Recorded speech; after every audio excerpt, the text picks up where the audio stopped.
You are live. Sweet. I like the way that you angled the camera this time better. Yeah. I think that looks way better. Kind of, cut that one thing off. I think it looks good. Yeah. Having the little angle, I think, is kind of nice. Yeah. I think I'd probably cut out the corner back here a little bit if you could, but Yeah. we have the, yeah. Dude, just imagine throwing a couple different lights up there. It'd be sweet. Yeah, I know. This corner is kind of dark. I got to work on that lighting a little bit better. But, yeah. Oh, their literal blood, sweat, and tears go into these guys' repairs. You know that? Cut myself earlier. Oh, I know. Oh, dang. And Derick, you okay? Blake definitely cried today. So,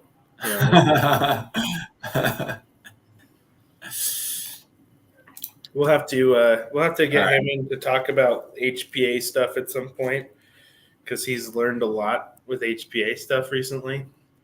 And one of the things that he's learned is that, testing, or I guess like getting in the first round of pre-orders for products in general is not a good idea. And especially when that's a company that's jumping straight into a whole new segment of the industry that they know nothing about.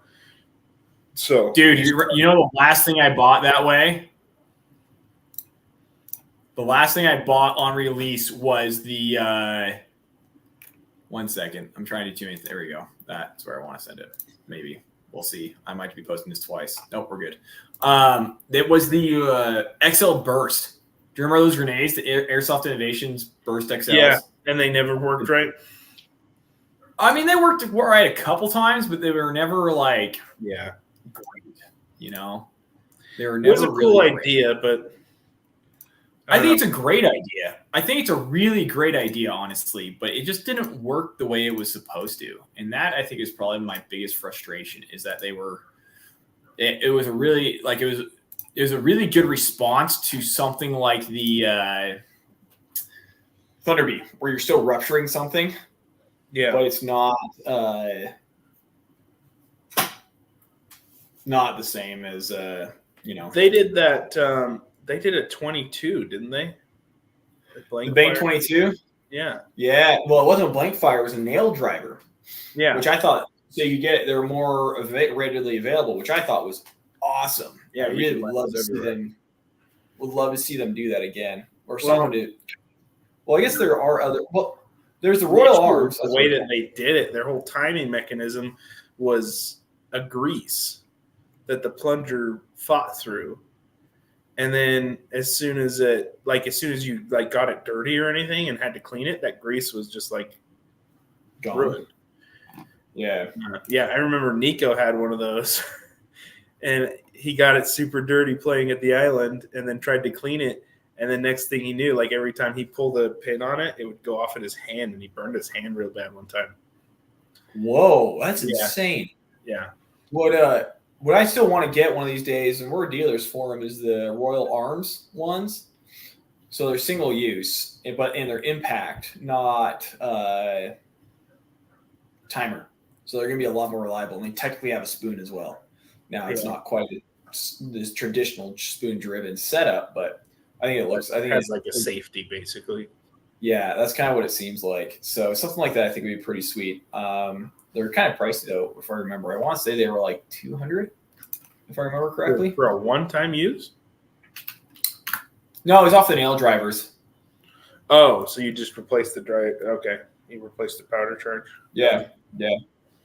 So it's just like any of your other blank fire grenades, but instead of using blanks, you're just using the nail drivers because they're just as loud and significantly cheaper and easier. And you can buy different levels of them too. I mean, there's I've used those for stuff at the Haunted River, and hold on, they're super, super loud. If you get the red ones, they are way too loud.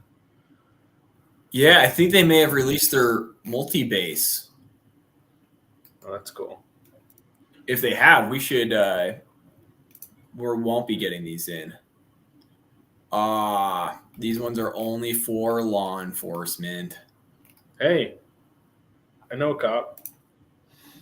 Oh, here we go. Oh my gosh, they cranked the price on these. Yeah, they're up to like $300. Before I wanted to say like 150 or so. For anyone, we're talking about the Royal Arms grenades. They're blank firing grenades that are made in the States. That seem pretty solid from when I talked to the company a while back, and they seem like they were really, really well put together. But I think they have really gone up in price. When for airsoft, it doesn't really make sense. For some of the training situations, it makes more sense. But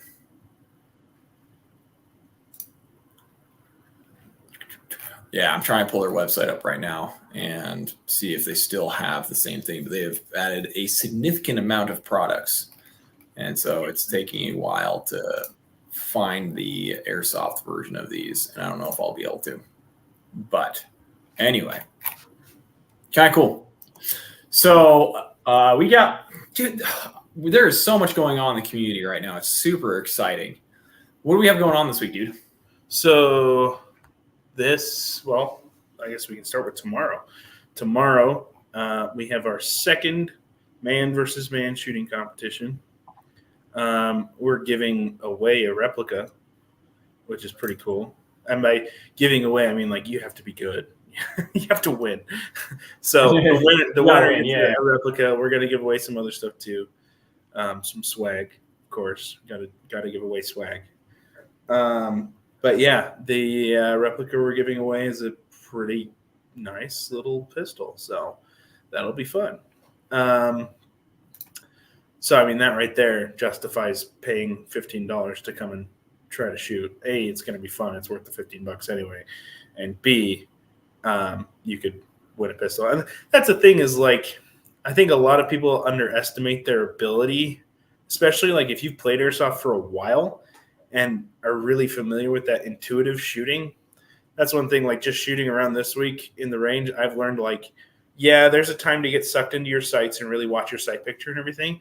But if you shoot intuitively and stop like sinking yourself into your sights so much and just look at your target, it's amazing how much more accurate you can be if you're familiar with your pistol, especially. So I'm going to try that a little bit this week. Not that I can actually win or anything, but it'll be fun. Yeah. Well, even when I did it, when I was messing around with the first one, I had that same experience. I was like trying to line my sights up and like do all the things, and I was so slow.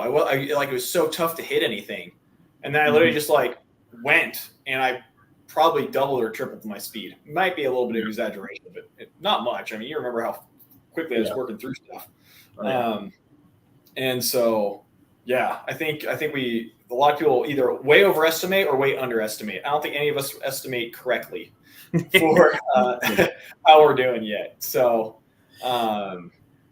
yeah. So that'll be fun. Second event on that, and I guess I'll go ahead and just throw it out now. We're planning on the week after next.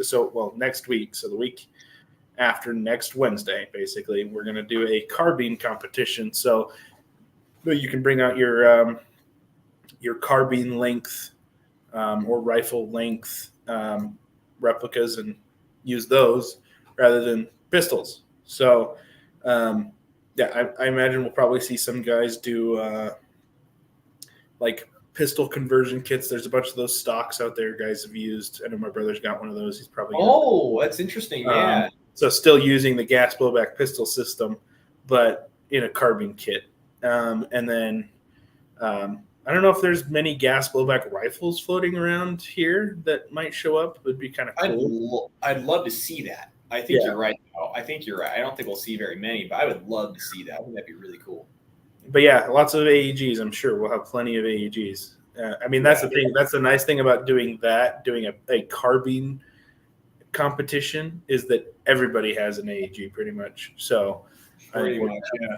Well, I think the other thing too is like what qualifies as a carbine, right?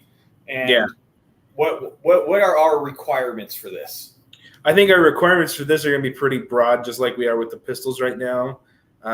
While we get more people into it, we kind of have like a really broad range of what is acceptable at this type of competition. as we get more people showing up, like I got this question a lot today, like, are you going to do magazine limitations on the pistols for the event tomorrow? I was like, well, like, I can't really give an answer for that yet because we don't know who all is showing up yet, right? When we get there at the event tomorrow night, if I get like 4 people, 5 people, 6 people who all show up with, high capacity magazines like we had with the HPA systems, then we might just put those guys in their own class. Well, it'd be interesting even if you do race by race determination right now. So if you have some guy with a HPA system versus a guy with a single mag, you just limit the amount of targets, right? You would just limit the amount of targets to the most likely situation. Yeah, exactly. And I think we'll have to make sure that we kind of run the bracket that way. So we're just moving up in waves and allowing equal competition, I guess. But yeah, I mean, the fact is, like, you're only going against one other person, so every single race is going to be different. Yeah, and so I think what we do, and maybe this is something about that we didn't do this last time, but I think until we start building, we have more participation, we could do a optics option and a whatever option. Someone wants to run an M4 mag, cool, whatever. Yeah. But I think right now it's just like each race is an individual race outside of the competition, if that makes sense. So it's like when guys that walk up to the line, you almost determine how many targets you're shooting and all that stuff on the line right before it happens. I feel like that would almost be a more fair way to do it versus what we did last time, where you have 12 to 15 targets aside. And some people only have one mag, and long term, everyone should have like 2 or 3 mags for this kind of thing. But we're getting started. We want everyone to have fun, right? So it would almost make more sense to say, okay, how many mags you got? 1. Okay, you've got 100 rounds in your M4 mag. Cool. All right, in this one, we're just going to do 6 targets or something. Yeah. And you just kind of move that progression through it. Are we requiring holsters yet? I know there's been some discussion about requiring that eventually. We won't be right now, but we will very soon in the future. I mean, and the reason I'm saying not right now is just because currently we don't really have the inventory to require it, I guess. It's like if everybody could come get a holster pretty easily, then I would probably say, hey, like, we're going to start requiring this because it's a safety thing, which it is. But I think right now, until we get to that point, we're not going to require it. I do have made some changes, like we do have like a table, for instance, where people can load safely and then stow their pistol away, so it's not just being carried around in the shooting area. And so that'll be a lot better, more secure this time. Agreed. So if you're coming, please, if you have a holster, bring the holster. Even if you're like, well, I'm not sure if it's a great competition holster, that's fine. We can accommodate different starting positions just fine. But the point is that if it's in a holster, it's safe, right? Exactly. So like we talked about last week, we're hoping that a lot of you guys who are interested in getting into the firearm world and competition shooting and really get competent in that side of the hobby, that this can kind of be acting as a springboard for that as well. Yeah. So that's going to be tomorrow night. Then the carbine the next week, and then this Saturday is a free game at the island. Ammon has posted it up on Legacy Airsoft, and it is, I guess it's titled the EIA Fall Party. So it's a little bit more open. He's going to have rentals and stuff there as well. But there's a couple guys coming to do food. Like we have a vendor coming to do food and do that type of thing. So it'll be fun. It's just going to be a good time. It's going to be a good time. Doing breakfast and burgers for lunch. So I saw burritos, burgers, hot dogs. It should be a really good time. Yeah. So I expect it'll be a pretty big event. I'm sure that we're going to get a lot of people out there. So if you're one of those people who wants to come to a game, especially at Midway, make sure that you come to this one because it's free. So there's no reason not to. Is there a night game as well, or is it just day game? It is just a day game for this week. Next weekend, I've been told already that there is a plan to do a afternoon to night game. So not two separate games, but one game that starts later. Yeah, and then we'll go into the evening. So that'd be awesome. And that'll be at Midway. So cool. That'll be fun.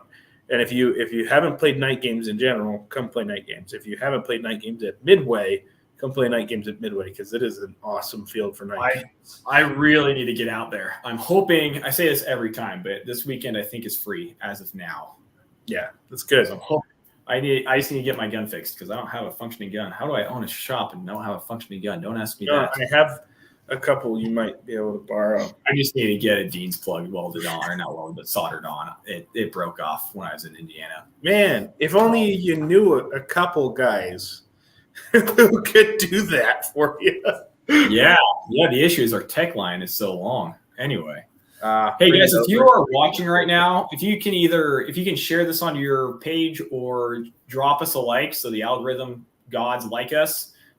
Because obviously Facebook probably won't be sharing most of our content because we deal with anything gun related.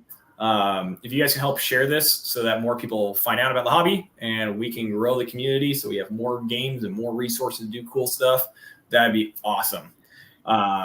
Speaking of which, didn't we do something last week that we kind of need to follow up on? The sticker thing? Remember that? Oh, yeah. I don't know if anyone qualified to be in that drawing, actually. Well, what the heck? Yeah, so we probably need to do a better job on that. So we'll think about that and probably run that again this week, which will be cool. Yeah.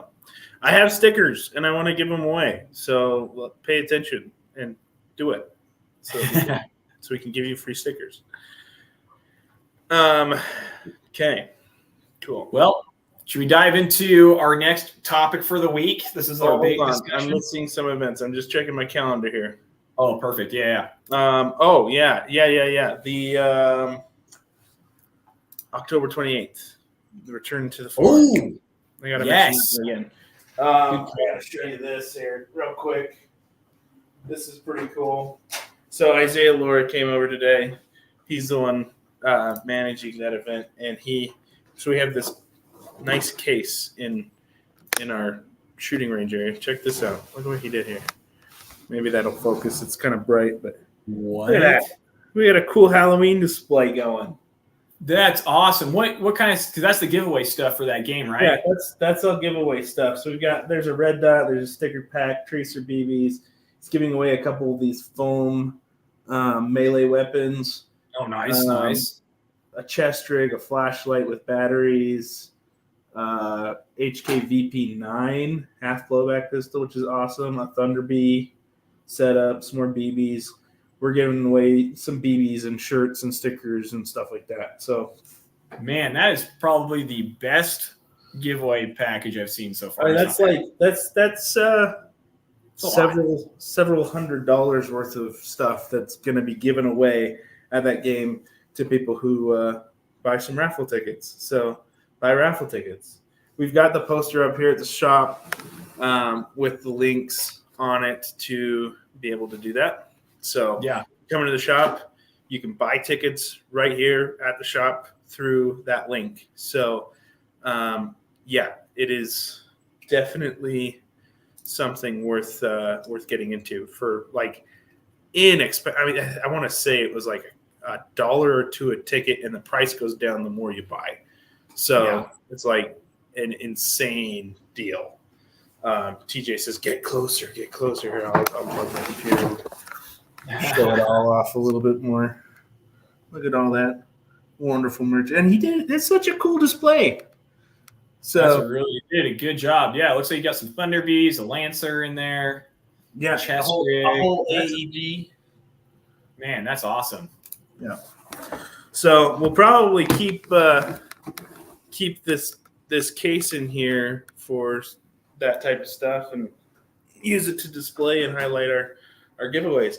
Up on top of the case is the pistol we're giving away on Wednesday too. So Perfect. That'll be cool. Yeah. Yeah, so come to that game. That'll be awesome. It's another long and well thought out event. So, and TJ's commenting he's one of the hosts for it too. So that'll be awesome. And if you haven't played out on the farm, I remember the first time we played out there. That was forever ago. But we've had that's a really, really fun field. It's probably pretty similar to Midway in a lot of ways, where it's mostly wooded.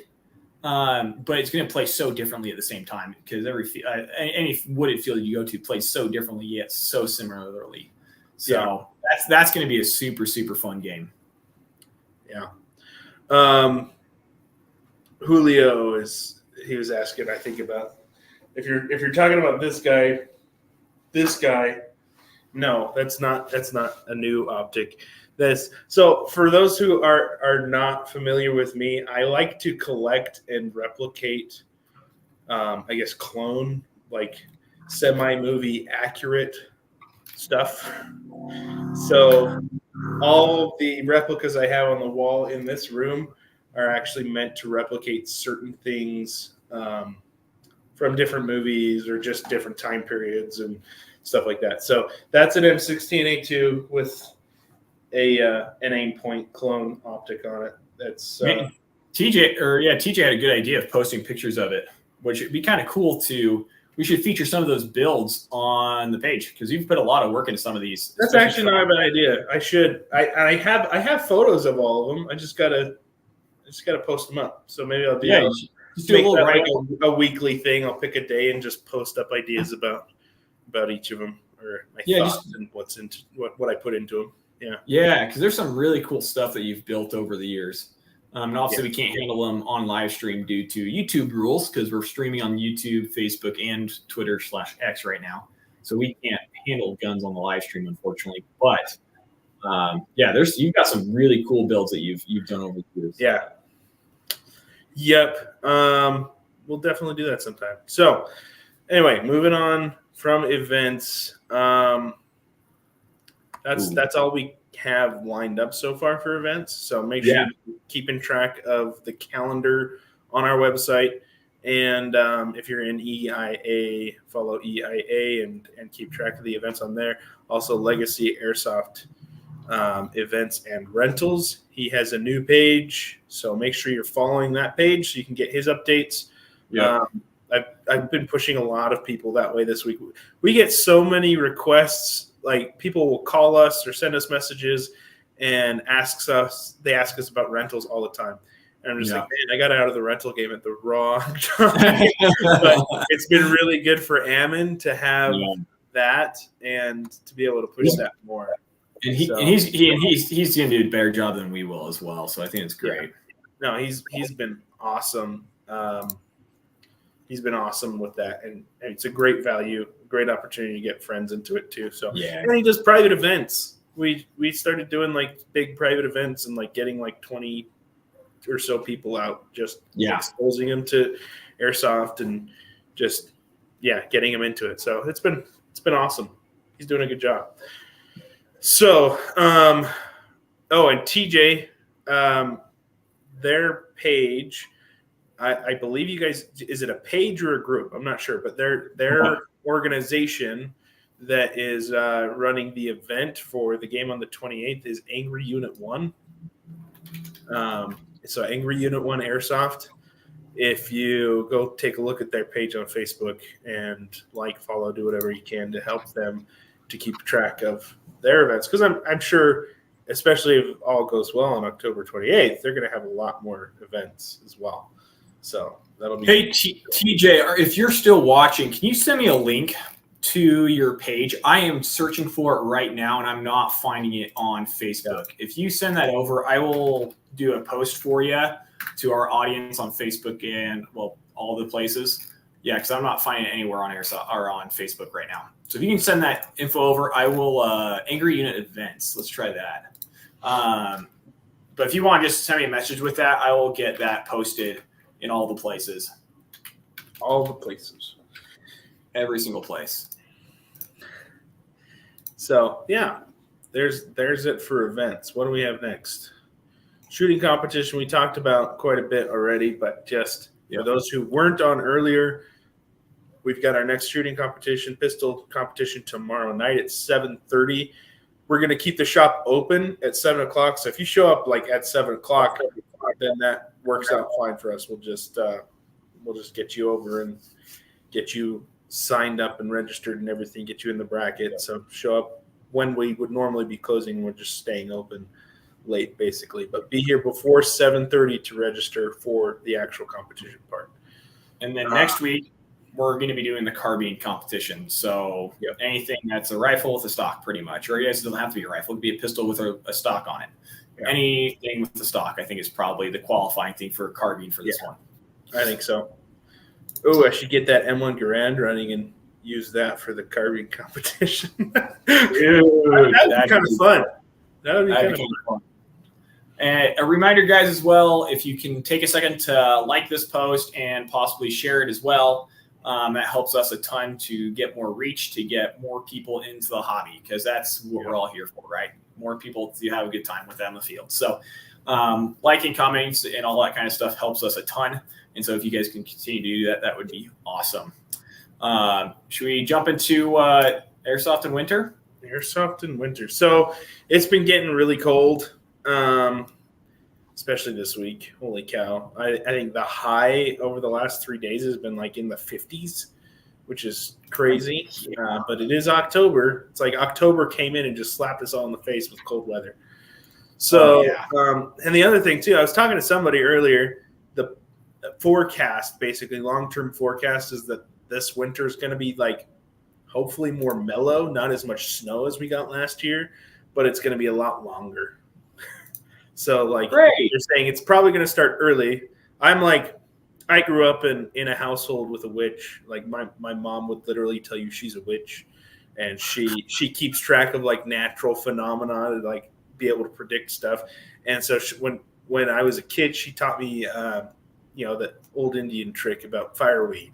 And when the fireweed in Idaho changes to orange, you've got 2 weeks to snow. Well, guess what turned orange this week? God. Yeah. So with that being said, right, we have we're not going to stop playing. We've already talked to Am, and he's got games going all winter and everything. And so we've played in the snow quite a bit. So something we kind of want to talk over is a lot of the kind of strategies and kit you can do to stay warm, keep your gun running, and all that stuff. So I think the first thing you dive into is footwear. Yeah. Joseph, what have you done for footwear over the years?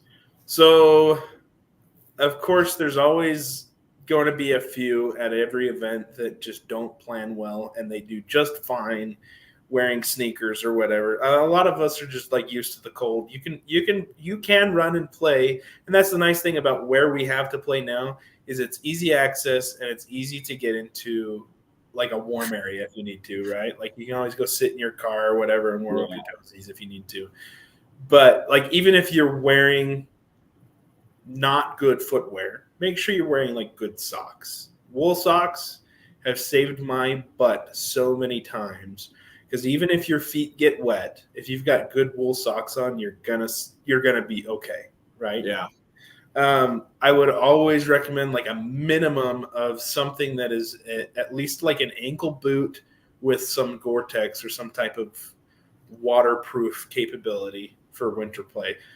Even if the snow is like really dry and you don't think it's going to bother you too much, like it's going to melt on your feet just like it would if you got snow on your shirt or something. That warm air does breathe through your boot and it does melt and permeate your shoe. So getting something with Gore-Tex, at least like bare minimum Gore-Tex and bare minimum wool socks, I think is the number one. I mean, having some of the Gore-Tex does get things kind of pricey. And so just try and get something with some sort of waterproof rating. And I guess rating, but like I just got a pair of Merrell Moabs. Yeah. And you can get them on sale. Like I found these on Amazon. I think I paid $65-$70 for them. That's not bad for them. They're a low ankle boot, but they are waterproof and they've got a Gore-Tex rating. So like they're actually pretty warm. And with wool socks, like here in the shop over the last couple of days, it's actually been a little too warm for me. So yeah, yes, I think makes a big difference. You could almost put this into like 3 categories, right? You've got like your sneakers with wool socks, like that's all you can afford. That's what you have. Come out and play, have a good time until your feet get cold, and then dip. That's totally fine. I think we've all played in that situation. We still had a great time. Yeah. Maybe not the most optimal, right? But still come out. I've even put plastic bags around my feet for a couple hours to keep them dry, and it worked pretty well, honestly. So that I would have to say, at minimum, doing something like that. And then the next level up would be some sort of like basic hiking or snow boot, and possibly some insulation and some kind of waterproof or Gore-Tex lining. That is, I think, what most guys probably end up doing versus buying a dedicated winter boot for airsoft, which some of us who are crazy enough have done. I bought a pair of the insulated Merrell Moabs. I'm not going to say that they're the greatest boot in the world, but there's a little bit of insulation. I get really cold feet, super, super cold feet. And so I need that insulation. And then I'll put a wool sock on top of that and then hand warmers. And I'm a cold person. I can admit that. Yeah. And so I think that's kind of your scale is like tennis shoes with socks, some kind of solid boot that has some kind of waterproofing, and good socks, and then going to an insulated hiking or just snow boot in general. That's going to be really, really warm. Yes, TJ, I am a stick, and I'm okay with it. Well, careful. He's actually not okay with it. He's kind of sensitive about that. Don't hurt his feelings. Be nice. It's okay. No, I'm just teasing. Yeah, my actual winter boots that I wear pretty frequently for hunting and for airsoft in general too is a pair of I think I got some Cabela's like 800-gram Gore-Tex boots, and they were expensive. I mean, it was like, that's the thing is like you have to be able to justify the cost. And I just got to a point where I could justify the cost, and I spent about $300 on a pair of boots. And but they are the best boots I've ever owned. I've had them for 3 years now, and I wear them pretty much every time I go hunting and anytime I go airsofting during winter. So I as much as it hurts to be able to have to spend that money at some point, if you can justify it, if you've got a reason for it and a use for it, it definitely makes a big difference as far as comfort and like playability and movability or mobility, I guess, during events and any outdoor activity. So yeah, that's kind of the 3 levels of footwear, I guess. Footwear is just one part of playing airsoft during winter, though. So what else would we consider? I think it'd be kind of like your uniform set, right? So looking at that, this is something I have messed with all sorts of setups over the last 20 years or so since I really started winter camping. So like this is something I feel like I know a lot about. I'm not an expert by any means comparatively to a lot of these like Arctic crazy people, but for a random dude who likes to play airsoft and camp and stuff in the winter, I know my stuff. But obviously most guys know it comes down to layers. And the way that I do it, and again, I'm a cold person, and this is how I found the best way to do it, is you do a base layer and something along the time like lines of I don't want to say like compression clothing. Compression clothing is not great for staying warm, I've learned.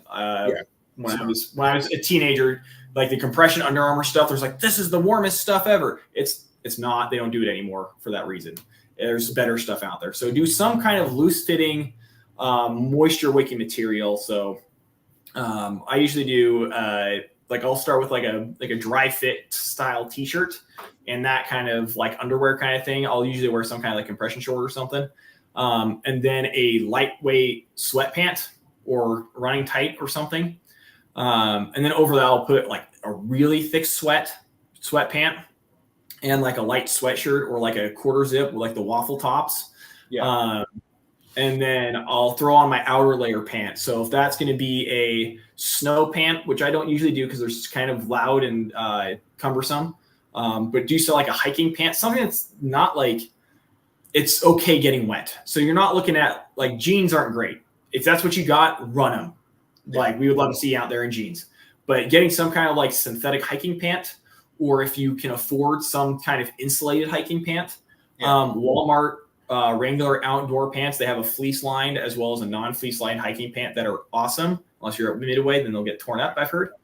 And then above a quarter zip, that's where you put your combat shirt. If it's really cold, a coat. And I think that's kind of how I look at it. It's basically how many layers can I get on without crushing myself and staying mobile.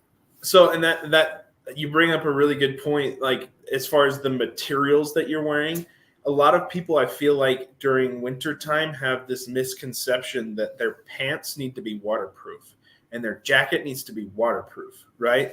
Which there are conditions where that's necessary, especially if it's like raining or if it's like a really wet snow. But 90% of the time when you're running around and you're wearing that lightweight synthetic material that dries quickly, you don't have to worry about waterproof, right? If you're layering properly and all of your layers are breathable but still have that insulating property, then it's going to wick away moisture and it's going to dry itself as it gets wet from the outside. I mean, I do wear snow pants periodically when it's like a wet snow and I know I'm going to be in the snow a lot. But and I think the other thing to realize too is a lot of people I've talked to over the years and stuff, like when I was younger, I put plastic bags around my feet and everyone's like, you're going to get swamp foot, which is like your foot decaying. The longest we're out there playing is a couple hours. So you don't need to like prepare for like the worst case scenario. It's just like, and as soon as you get cold, you dip. Like it's not a huge deal. So I think realizing you're not out there forever and just putting on a handful of layers. Yeah. Really not too bad. You've got two types of people. You've got the people who say, well, it's just airsoft. It's just a game. Just go out there in your hoodie and jeans and play, right? Which is totally fine. And then on the other end of the spectrum, you've got guys like, I feel like me, who are like, every experience is a training experience. Where are the gear that you would wear type of thing? You know, like I'm wearing my super insulated boots. I have a set of like custom climb, multicam, super weatherproof stuff, which is amazing gear. But it's just like I've got Beyond Clothing, which Beyond Clothing is a brand, and I've got their winter pants, dude. Yeah. I was able to find them for a crazy deal, but they're freaking expensive. And I do the same thing with airsoft on a regular day, like on a nice day. Like I will overpack and overprepare and treat it like an experience. Like if I was out in the sticks, how would I run my kit, right? But then I also have those days where I'm just like, I will show up in jeans and a t-shirt and play in 40-degree weather for an hour and a half and then go home because, I just want to go and have fun. Yeah. So I think it kind of just depends on how you want to play it. But just, the biggest issue is more like your equipment and how can your equipment malfunction, I guess, during wintertime. Yeah. Should we talk about gear and then guns? Because that's probably the next big thing, right? Yeah. Gear wise, are you a plate carrier guy? Are you pockets, chest rig? What backpack? I guess going back, like it can change for me week by week, just depending on what I'm like. If I'm out during the week doing a lot of real still shooting with my plate carrier, because I shoot a lot more during wintertime than I do during summertime, specifically because it's easier to layer for wintertime and go out at night and shoot with night vision. I love shooting at night. So I think I do shoot a lot more with like a full plate carrier and kit and everything during wintertime.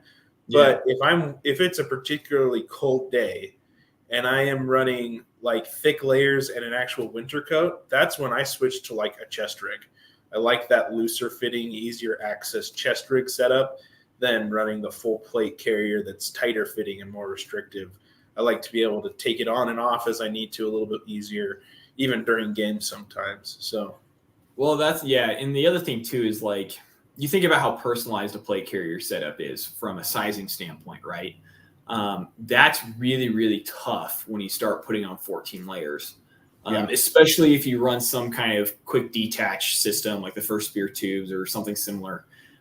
Because it's like you've got a little bit of wiggle room on there. So if you're throwing on a sweatshirt and like a light jacket, you're fine. But as soon as you throw on like 3 or 4 layers and a heavy coat, like setting a plate carrier up so you're comfortable is really, really tough. And so that's kind of how I've done it as well. When it gets real cold, when it hits December, the chest rigs, you just loosen the straps up real quick. Yep. Way, way, way simpler setup to do something like that over something that's like a big plate carrier. I'm excited about that new Emerson rig I showed off last week. I think that's going to be really nice for wintertime, especially. So But when it comes to headwear, this is where things get kind of fun because again, it kind of comes down to layering to a point, right? Yeah. So first off, I think you talk about lower face protection.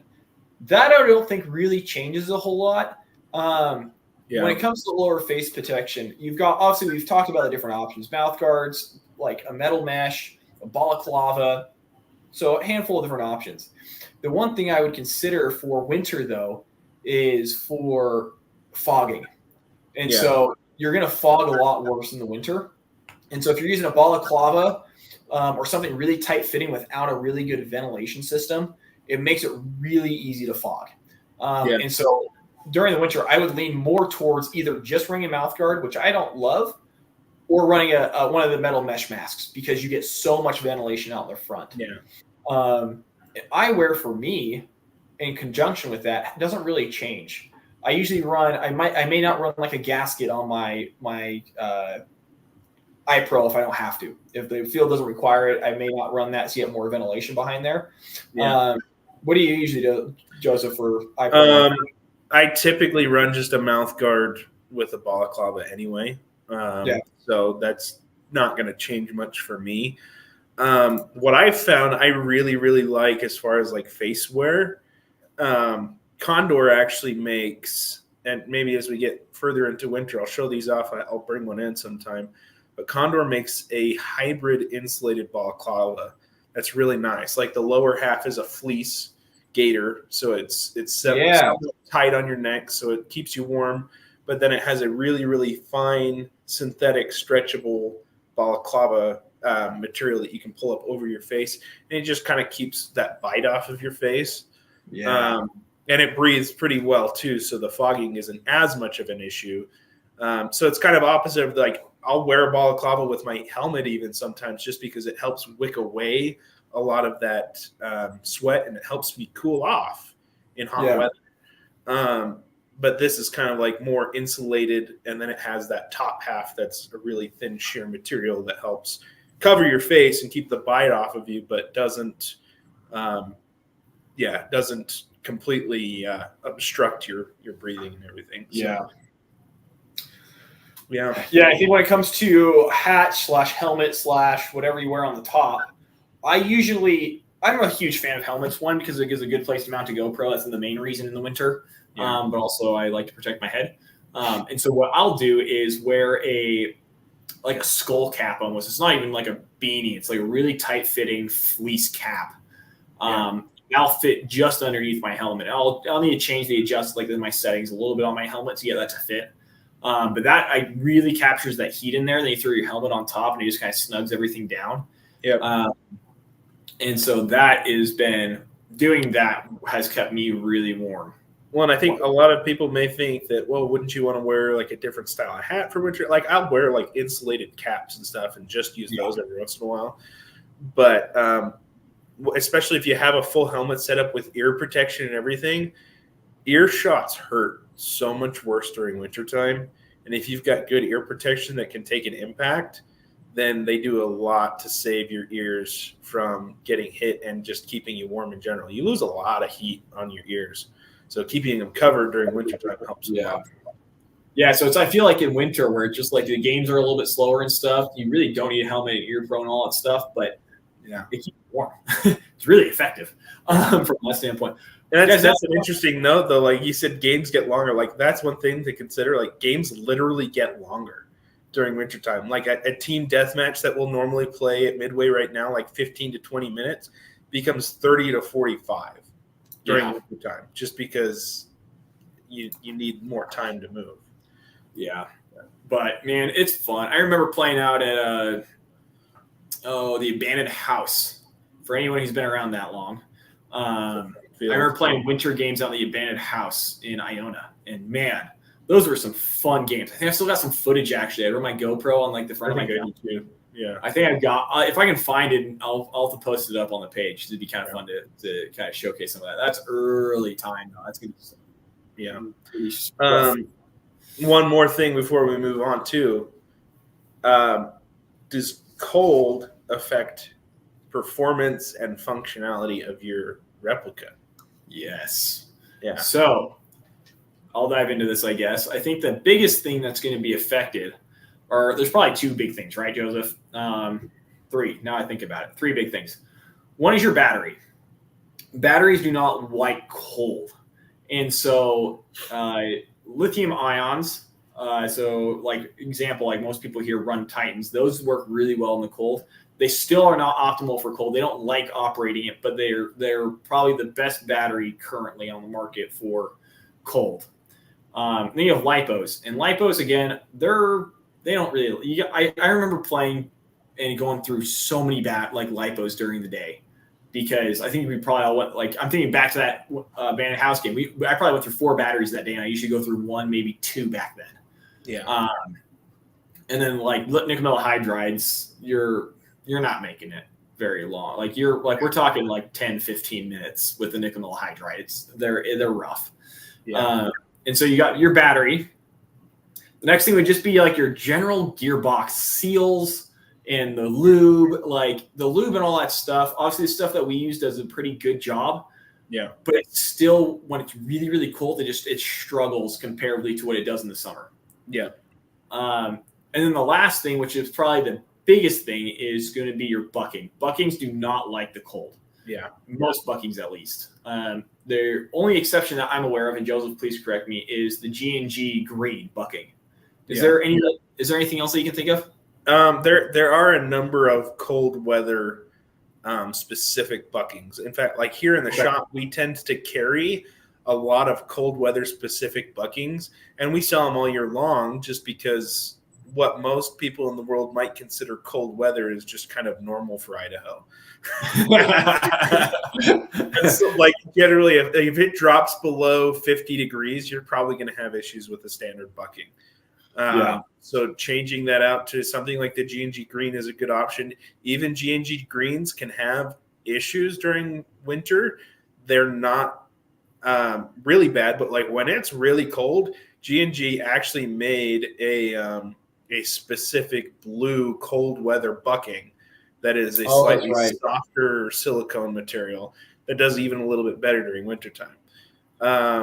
So I would always recommend trying a couple different buckings so that you're familiar with what works in your gun, because every gun's going to have different fitment and different specific needs for the hop up, and just know what works well and test out a couple things so that you know when it comes to wintertime and it's time to switch out my bucking.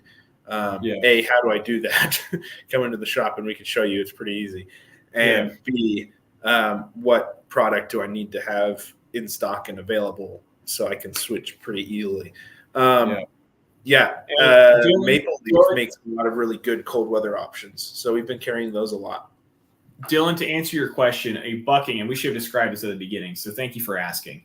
That is the rubber piece that sits around your barrel that puts backspin on your BB. And so the harder it gets when it's cold, the less grips it gets on the BB. And it can kind of push it in weird directions even. And so your actually gets all over the place. You lose all your range. A lot of times your air seal goes down. So like you're not even getting the power to get it out the front like you regularly would. So buckings are kind of like, that's what drives, like, I would say 60 or 70% of your performance. And so when you lose that, you lose everything. Now, the nice thing is that they're really pretty cheap. They're like 15, 20, 25 bucks. They're fairly less than that. I think most buckings are going to average you around $10. So on the high end, our buckings that we sell here are 12 to 15, but a standard like G&G green is about $750. Okay, that's not bad at all. That's not bad at all. So super easy to replace. And honestly, most of the things we've listed off today are things I run in the warm weather as well as the cold weather because they're just really good buckings already. I don't know if there's anything I would run that's not cold weather ready at this point. Like that's just the good ones. I do need to mess with the Mad Bull Blues. I've got 2 of them here that I need to throw in a gun to see how they Those perform. are good. They're good. They're good buckings. That's really another good cold weather one because it is that softer silicone material. Oh, I didn't realize good to know. Yeah. Best bucking ever for a V3 gearbox for an AK for 1861. That's a good question, Jagger. Yours specifically is probably going to end up having a Prometheus cold weather bucking in it because that's what it's going to need. The Prometheus straight chamber buckings for our hops are really, really nice. Yeah, they make a 40 degree and 50 degree. Buckings are measured in degree of weight, I guess.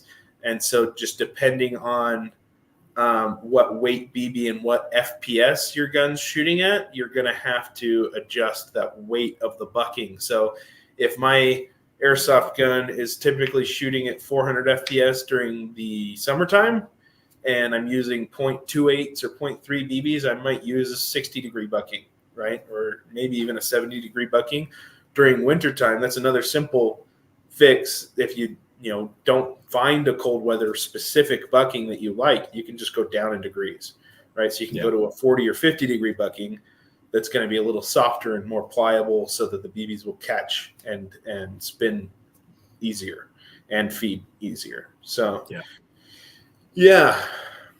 So before we jump on to the next question, just a reminder, guys, we're trying to work with the algorithm a little bit because we don't have crazy reach because we deal with guns. If you can like, comment, subscribe, all that stuff. I guess not subscribe, but if you can share this, the big thing, if you can share this, that would be awesome. And we are live on YouTube though, so that is true. We are live on YouTube. Subscribe on YouTube. We're really trying to up our game on YouTube a little bit more too. So we have countless hours of footage. Yeah, we just need to start editing it. We just need to start putting it together. Anyway, so if you guys can do that, that would be super helpful, just so that we're able to grow the community more, reach more people. Another good question here is, what about gas or CO2, or do you just not use those in winter? So that's a good question. Thank you, Jory. That's a really good question. The gas is almost a no-go at this point. When it gets really cold, there's a few. If you use some of that power-up gas that we've got, so it's a little bit higher pressure, it's functional, but it's not great. I don't think I would really mess with it too much. If you're a diehard gas blowback person, then send it. Let's go. But for general population, I would almost just leave your general green gas guns at home and not even try and mess with those in the winter. Yeah, full blowback green gas guns are really difficult. There are a few non-blowback green gas options that work really well because they use so little gas, and so the expansion that's necessary is really not that much.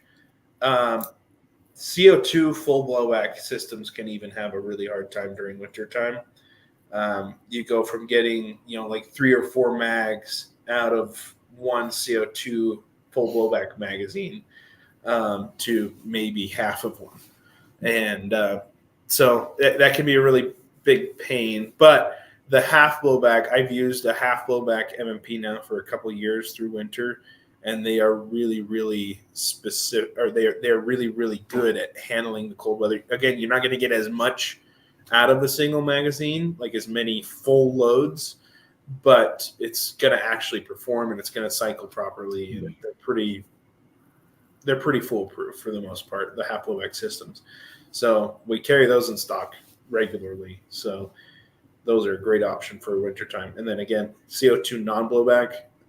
There are some that are a little bit better performing than others.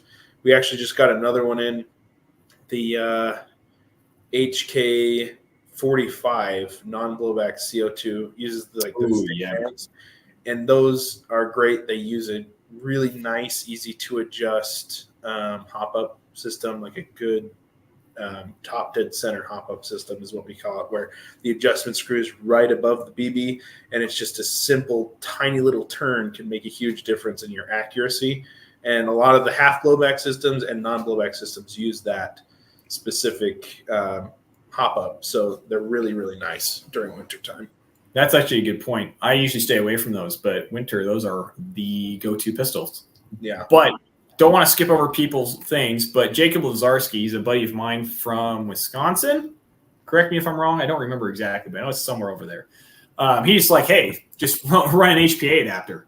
HPA is great in the winter. One of the few things that's good for. That's not true. HPA is fantastic for most situations, but I'll still hate on it. HPA, even like you are going to run into still some expansion issues. Like it's not going to be as good as it is during summertime. Like just because that air is going to take longer to expand than it does in a higher temperature.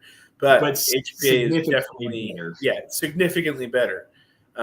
Ambient air is a lot easier to expand than a liquid gas. So yes. So HPA actually for winter, that's probably actually this is an interesting thing. Jacob, if you're still listening, I'd be interested on your feedback on this. Do you have any other issues running HPA in winter? Like are there solenoid issues or anything like that, or is it literally just the same kind of bucking issues that everyone has because we don't have a 100% cold weather proof bucking? So I'll let you a second. It looks like you're still on, so I'll let you have a second to respond to that as we jump onto the next thing. Jumping back to Dylan too, is there a specific platform that we would prefer people watch us on? No, not whatever most convenient for you guys. So obviously, I think one of the big things we're trying to do is, and I think this goes across everything, is we want to expand all of our reach on all of our platforms. And so if you want to go through and it's just like follow us on Instagram, like us on Facebook, which you're probably already doing here, subscribe on YouTube, subscribe on X/Twitter. That's just going to help us to reach more people. We're really mostly active on Instagram and Facebook. Like that's where you're going to see most of our content. But we're trying to expand through all these different platforms specifically because there's more people on those different platforms and we're going to get more reach that way. And so if you watch wherever is most convenient for you, and most of the conversation seems to be happening on Facebook right now, so you're not missing out on anything. So that's probably the best place to be watching for your experience. But hopping over to YouTube and dropping a like there would also be super helpful if you want to go like the extra mile for us, and we'd appreciate that. But end of the day, watch where it's most convenient for you. We just love that you guys are all on here. It's great. Yeah. So Jacob responded. He says pretty much the same as normal. That's a good point. Keep your guns dry. That's something I haven't thought about with my HPA system yet. I think because I just haven't played in a wet weather situation with my HPA. Especially because you're running a mechanical system too. Yeah. But yeah, I could, especially with the red line, I'm already, in fact, this week again, I'm having some leaking issues again through that valve on the Milsim system on the red line. So I could see that becoming a bigger issue during wintertime with the cold weather and the seals, where that one specifically has more seals overall, just because that's a moving valve, right? And then the corrosion could be a big issue. A lot of these HPA systems are made of aluminum. And so as soon as that aluminum comes in contact with anything that can oxidize it, then it's going to cause issues with the aluminum and with the seals. And if you guys haven't ever seen aluminum oxidize, it kind of turns into almost this jelly, hard water, white substance that just kind of gets on everything. And you get one little piece of that on a rubber seal, and your seal's gone. Yeah. So I hadn't thought about that, but like my first thought is, well, what do I do in between games when I'm playing with my HPA system? I unplug my hose, right? But then now I have to think about keeping water out of the hose, like keeping snow out of the hose. Oh, good point. Yeah, that's a good point. I didn't think about that. There's a United States Air Force corrosion control PowerPoint. That would be nice. I guess that makes sense. Like when you've got airframes and all those systems and everything, corrosion does work on like electrical systems and everything too. So that's That's interesting. So I'm going to scroll back here for a couple of the other questions that we missed. Jagger asked, thermal layers for cold weather games, any specific brands you suggest? What I have learned about thermal is it's more so about material than brand. Now, obviously, if you go to some of these major brands, I don't know if there's any that I can list off the top of my head that I would highly recommend. I don't think I could because I don't have that much experience. If you want to go super high end stuff, you got like anything with merino wool, like smart wool stuff. I mean, you're looking at $100 for a pair of leggings out of that. But basically, anything that's going to be some sort of synthetic is what I'd recommend, or a wool that is not super heavy and is somewhat more, at least moisture wicking. That's the properties I look for. And it's usually a little bit looser stuff. So that's the kind of stuff I'd be looking for, more so than a specific brand. I would say be specifically careful with things that are advertised as merino wool that are not the price of a typical merino wool component. Because I mean, it's like it may have merino wool in it, but it may be like a 2% merino wool. I'd say like what I've noticed is I look for like 50% or higher merino wool content, especially with like my socks. I want something that is more than 50% merino. But yeah, that's it. It can be really just, I've seen like on like Temu or Wish.com or whatever, all these Chinese sites, they'll say, oh, merino wool underlayer, but it's literally like it's like a 2% merino. Yeah, it's not even worth. So that's the thing is look at your wool content. Just cotton is probably the biggest thing you want to stay away from if possible. Of course, if you got wear it, but cotton is not good for cold weather in any way, shape, or form. It holds water really heavily, and it's not a great material for that. Cotton is great for a lot of things, but not that. But I mean, even like the Rothko full synthetic waffle top and bottom, like just the really simple, cheap. I mean, you can go to Army Surplus and buy a set of Rothko thermal unders or tops and bottoms for like less than $10. And those are not optimal, but they're not optimal. Yeah, but they work. But they work. Yeah. If it's like that kind of cheap thermal or jeans, I mean, do this or probably combine them if that's what you got. But if that's what you can afford, send it. You're gonna love that stuff. But if your pants are still important. yeah, definitely wear pants. And we never not suggest playing in pants. So we mentioned earlier with headwear and everything, when you're adding all these layers, and sometimes you do end up sweating quite a bit and getting wet. One of the issues that we've noticed a lot is fogging, because when you can't let that moisture escape, it has to go somewhere. And our lenses get cold, but our air doesn't get cold. So you end up with a lot of condensation, right? So what do we do? Well, that is where this product comes in, X-Fog. And I wish I had mine on hand, but I've misplaced it. So, Aaron, if you ever see this, I apologize that I've misplaced the X-Fog. But this is what it looks like. You can't see my mouse on here. We're learning that today. That's pretty cool. But it's a little fan unit. So it's this little black box. And it's got a actually really, really well-designed fan in it that Aaron, the owner of X-Fog, has gone through great lengths to design. It's not just a generic computer fan. The original ones were, but those are very super early production types. But the newer ones have really good fans in it, specifically developed for airsoft. And then those have tubes that run, as you can see here, up into your helmet or around your hat. I don't know if you can see it in this picture. Oh, yeah, you can see right here that tube that runs behind your lens. And that basically is just like in your car. When you fog in your car, you blow air on that to kind of get all that moisture to move. And that's what you're doing here. And it works super, super well. Yeah. I've used mine for a very long time. Joseph, I know you have one, and they are fantastic ways to clear fog. Yep. I have one that is probably 4 or 5 years old, and I have one that's like fairly new within the last year or two. Yeah. And both of them still run super well. The battery capacity on them is insane. I mean, I have run this through like a 4 to 5 hour night winter game and not had issues with it keeping up and still running by the time we're done, even in the cold. I mean, by night winter game, I mean like it was less than 10 degrees outside and it was freaking cold. So definitely, definitely a super rugged product. They take hits like a boss. The material that he makes these out of is super, super dense polymer, and it just literally bounces BBs right back. They don't break. They're super awesome. They come with a lot of different mounting options, lots of different modularity options for connecting the hoses, and you can buy extra hose that's super easy to find.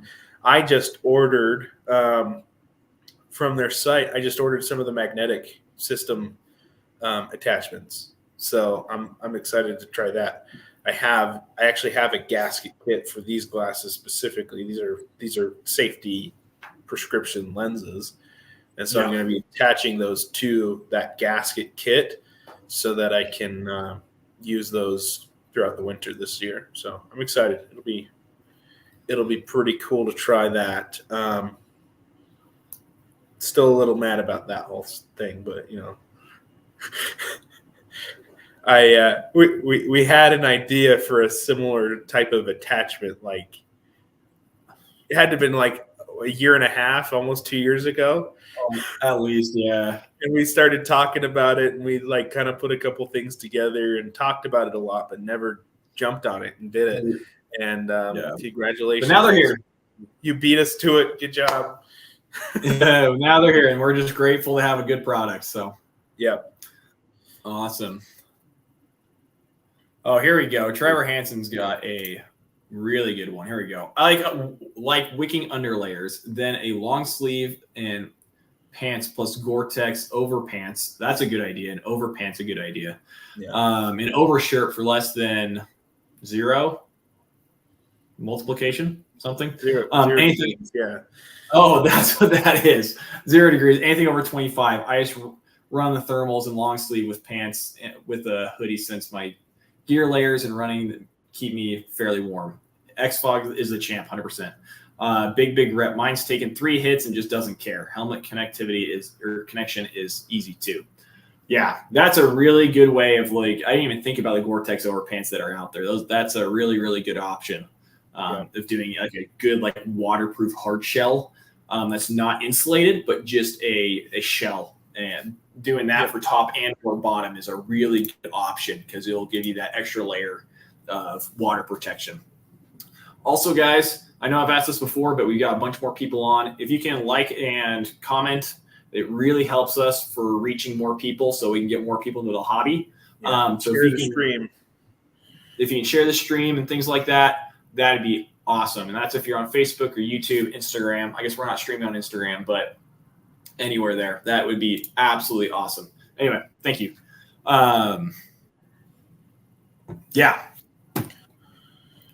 So buy an X-Fog. We typically carry them here in the shop. I bought several units last week and they instantly sold out because guys like Trevor are pushing it really hard, which is awesome. We appreciate it. So keep pushing people. We're going to get a lot more of them in. So it's definitely one of those things that we try to keep in stock constantly during wintertime because it becomes so necessary. It's hard. You guys like them, so we'll keep ordering them in. Ooh, let's should we jump into some new product stuff we're testing? Yes. I am really excited about this. Well, my buddy over in Taiwan developed this, and I've been wanting to test this for a while. And so I'm really excited for us to have this in and to do some thorough testing before we launch it to you guys because I know the guy, I'm not going to just blindly sell it. And so Joseph's going to do some pretty solid testing on it and kind of go from there. But Joseph, jump into what these products are. These are pretty sweet. So we mentioned a little bit earlier, like lubrication and how that can be affected in the weather. The products that we carry in the shop, you guys have probably seen these. I live by this stuff. We've carried this in the shop not for super long. I mean, this is what we use to do all of our repairs, but we just recently started carrying this in stock, and I'm almost out of stock on it. People have been buying this like crazy because they want to be able to take care of their stuff, which is great. I appreciate that. So we are going to still be carrying this. This is a great lubricant. And of course, we've got our beloved CRC feed grade silicone spray. We use this stuff like crazy for cleaning and everything. But recently, Derick showed me a really simple, because the idea came up like, hey, this is great and it lasts forever, right? But I have bottles of this stuff that I haven't even gone through. I have a jar of it that we use for teching that I don't know if I'm ever going to get all the way through it, because it's a lot of lubrication. So much. We don't need that much. And the average airsofter doesn't need that much usually. So David Lee invented and started releasing this product called Quantum. Not David Lee. Huh? For clarification, it's not David Lee. No, not David Lee. Which Andrew Lai. Andrew Lai. I'm sorry. Okay, I'm friends with David Lee, and I know Andrew Lai.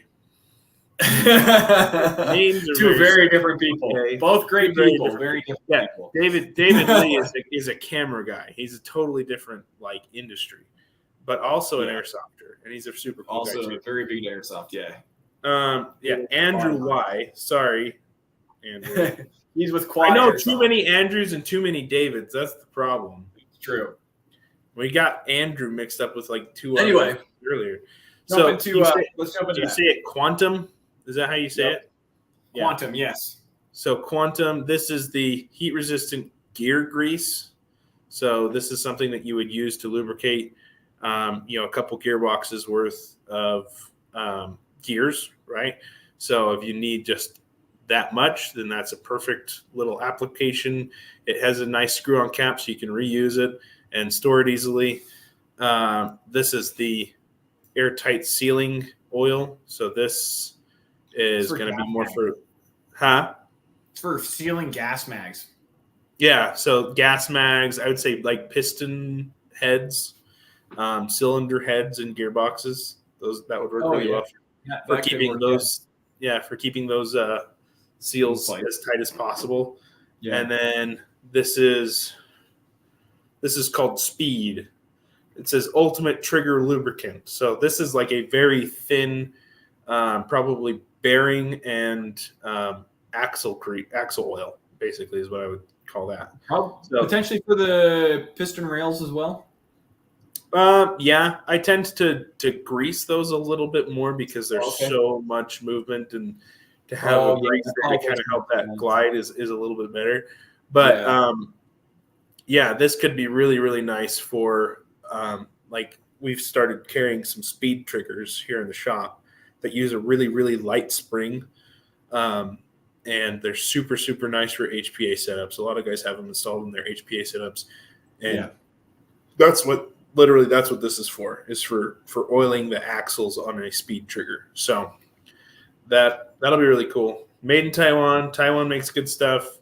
If you've been in the shop, I talk a lot about like airsoft quality tiers. Generally, Taiwan is on the top of the list as far as like good quality airsoft stuff. We're going to try it out. We'll probably start carrying these in the shop, and you can buy all three of them. And they also make a Loctite compound that I haven't ordered yet, but a similar application. So it's a nice little bottle with the pen tip, so you can apply it really precisely.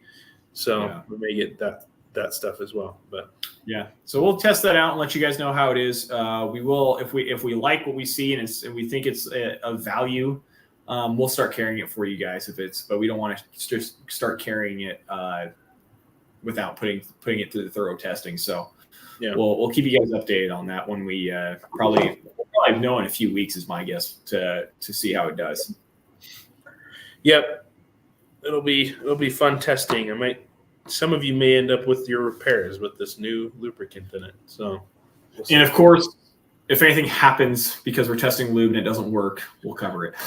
I mean, yeah, we will. I don't see anything happening. The thing is, like, I wouldn't even really test this if I had any doubts about it being a good product. Yeah.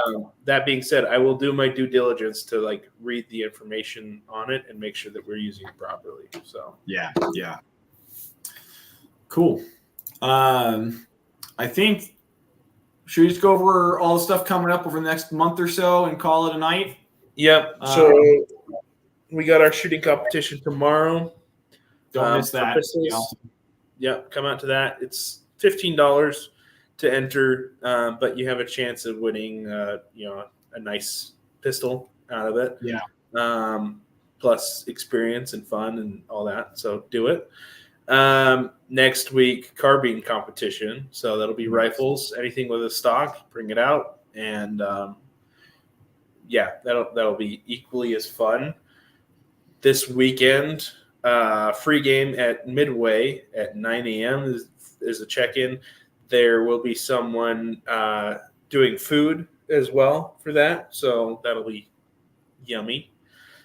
And what do we say next? It's next Saturday is the late afternoon evening game. So it'll be a partial day game and then a night game at Midway again. Then October 28th, Return to the Farm, run by Angry Unit 1 Airsoft, and tons of giveaways. Again, like literally hundreds of dollars of stuff that they're doing raffle tickets for. So make sure you buy some tickets. And that's a free game as well. So lots of free games coming up. That's awesome. Get some new people. If you are interested in bringing a friend out to a free game and don't have a setup for them to use, guess what? Legacy Airsoft Events and Rentals does rental packages, and you can get them set up for pretty cheap to come out and play with you. Again, it would be a great time to do it at one of these free games. So do it. That'd be fun. Perfect. That's what I got. All right, guys. Events. Yeah, if we don't have anything else to talk about tonight, I think we're probably going to wrap it up. Thanks for everyone for tuning in and liking and sharing. We got way more than we have in the past, so thank you so much for doing that. I know it's definitely going to help us long term. So we'll see you next week, though.